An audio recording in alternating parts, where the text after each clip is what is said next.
Hi everyone, I'm Emily and I'm back with another video today. This video is going to be a little different. It is actually a project that I will be submitting for one of my classes this semester. It's going to be sort of educational and thought-provoking, and I hope you enjoy. Right now, there's a divide in the disability rights community regarding chronic illness. One side considers chronic illnesses disabilities, while the other creates a clear distinction between the two. One major reason behind this separation is that there is a huge push for disability to be seen as neutral or even positive. Elizabeth Barnes, the author of the article Disability Minority Difference, is one supporter of this. She writes on the distinction between local quality of life and overall quality of life and how disability affects these both. Barnes introduces the idea of a negative difference maker, which she defines as something that lowers one's overall quality of life. Because she is speaking on disabilities excluding chronic illnesses, Barnes argues that disability is not a negative difference maker because it only affects one's local quality of life.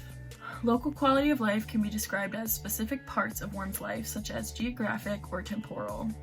She acknowledges that disability often does negatively impact these, but that these pieces of one's life do not negatively affect one's overall quality of life. The disabilities Barnes refers to are that of external and/or physical disabilities, those that are stable, health-wise, and do not shorten one's life. Susan Wendell would classify these disabilities as healthy disabilities in her article Unhealthy Disabled: Treating Chronic Illnesses as Disabilities. Specifically, her definition of being healthy disabled is that a person's condition is stable and fairly predictable. They do not expect to die any sooner than, nor need more medical attention than, a healthy person their age. This would include blindness, deafness, missing a limb, paraplegia, and so on. Opposite of this is unhealthy disabled. People who are unhealthy disabled have conditions that are not predictable, do not have cures, and do not go away on their own within 6 months.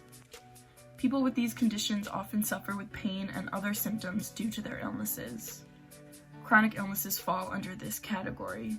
According to Barnes, unhealthy disabilities would be considered negative difference makers because they do, in fact, negatively affect overall quality of life. They do this by introducing immense pain and suffering. Thus, chronic illnesses are inherently negative, which would hurt the push of the disability rights community. Those with healthy disabilities often identify with their condition, and many even consider themselves healthy because of their stability. Those with unhealthy disabilities or chronic illnesses often do not identify with their condition. Wendell argues that in many ways, chronic illnesses are worse than healthy disabilities because of their traits and the narratives that come with them. Many chronic illnesses are invisible, leading to a struggle for recognition, which is made even harder because of the assumption that people are faking.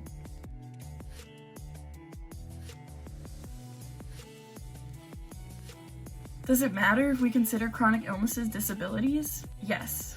One way it matters is that disability acts and policies may not cover chronic illnesses, and so those affected do not receive these benefits or protections.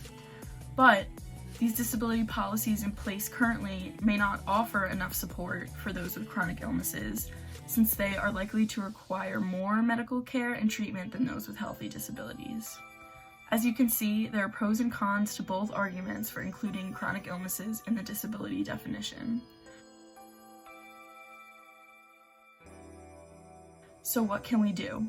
I do not have a fix-all solution.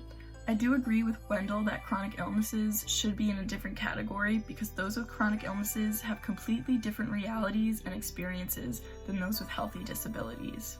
But separating the two require a lot of work. Schools would need to revamp their disability and accommodation policies, laws would have to be edited, accommodations in the workforce would have to be altered, and more.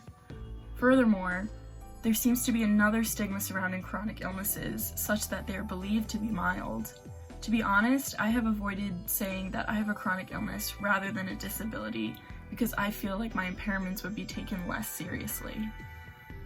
So, if we further separate chronic illness and disability, we have to be sure to properly educate the public on the realities of each. As someone with a chronic illness, I do refer to myself as disabled, largely because that is how my doctors refer to my illness. Even though Wendell and myself would argue that chronic illnesses are often worse than healthy disabilities, saying I have a chronic illness makes me feel undeserving of my disability accommodations. Right now, the Americans with Disabilities Act is vague enough to include chronic illnesses under its protection. It is because of this that I am able to have my service dog accompany me in public, as well as receive other accommodations in school and work life. But I often wonder whether the writers of the ADA intended to include or exclude chronic illnesses. Another facet of chronic illnesses that differs from that of healthy disabilities is the instability. My symptoms are dependent on factors out of my control, such as the temperature, which means that my accommodations need to be fluid. I may need certain accommodations one day and then not need any at all another day. Disability accommodations, on the other hand, are often invariable, as these conditions do not change day to day. Many people ask me why Wesley, my service dog, does not attend classes with me. It is because my classes are often in an environment that alleviates my symptoms. It does not mean that I am faking my illness, which is certainly a narrative that I feel I deal with constantly. This narrative affects me so much that not only do I worry that others think I am faking, I also worry whether I am somehow faking my own symptoms. I understand the difficulty of grouping chronic illnesses with disabilities. Chronic illnesses are less straightforward and less predictable than disabilities. How can a set law or a set accommodation cover the ebbs and flows of these illnesses? I do not know the answer to this, but I think educating ourselves about these pros and cons is the first step we need to take in order to help those suffering from chronic illnesses and those with healthy disabilities. I would just like to reiterate that this is just one point of view I have compiled using these articles. I am by no means claiming that this is the only view, nor that this is the correct view. The class I'm submitting this video for is a philosophy course called Bioethics and Disability. I have to say that this is one of my favorite classes that I've ever taken, and I found it extremely thought-provoking and educational myself, even though I would consider myself fairly educated on the topic.